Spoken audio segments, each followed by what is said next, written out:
Hey everyone, I am doing a 5-minute summary on t-tests today. And the first thing to actually know about a t-test is that a t-test is a collection of several statistical analyses that are using the t or test statistic. Um, three most common ones are your one sample t-test, your second is independent samples t-test, and lastly you have your repeated measures t-test, also known as dependent measures t-test. All of them have the same concept in that they are used to determine if a quantitative variable differs from two different groups. So, for example, if you take group one, take a bunch of data from them, and then take group two, take a bunch of data from them, and look to see if that data group from group one is different from that data group from group two.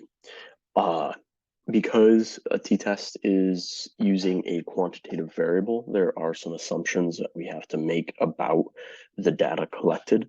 First is that each data point is independently measured. So data point one is not going to affect data point two, and data point two is not going to affect data point one. Um, all of the data should also be normally distributed, so it should fall into that sort of normal distribution curve.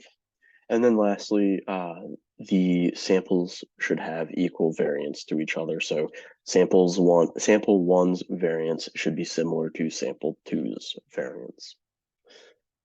Now, to go through an actual example, using a one sample t-test, we're going to use it to determine if a sample mean is different from a standardized or known value. That's what a one sample t-test does.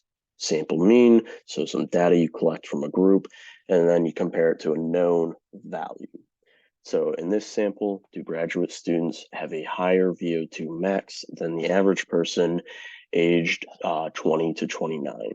You can read the hypotheses down there, basically guessing or hypothesizing that graduate students have a higher VO2 max than that.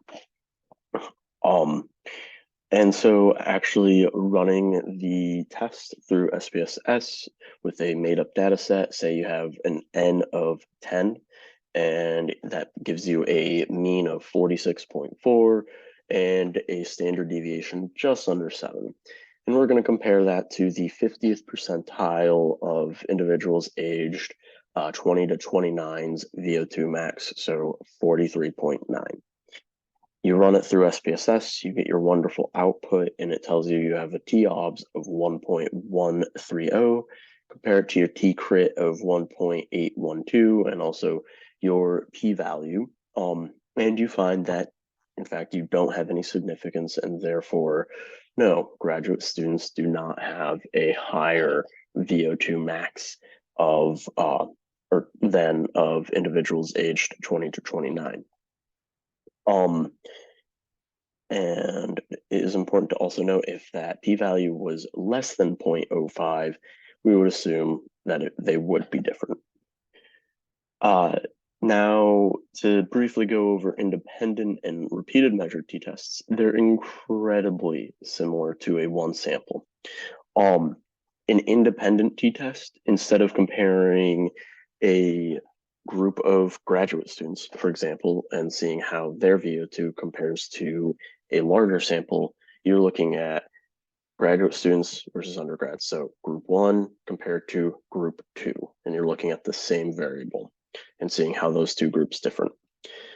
The repeated measures, you're comparing one group and then you're doing something or intervening in some way, shape, or form to that one group, and then you're measuring again and seeing if there's any difference between your first measurement and your second one. So you can then maybe take a guess that the intervention caused some sort of change. So to give an example for an independent graduate student VO2 max versus undergraduate, to give an example for repeated measures, graduate student VO2 max before training and then after training.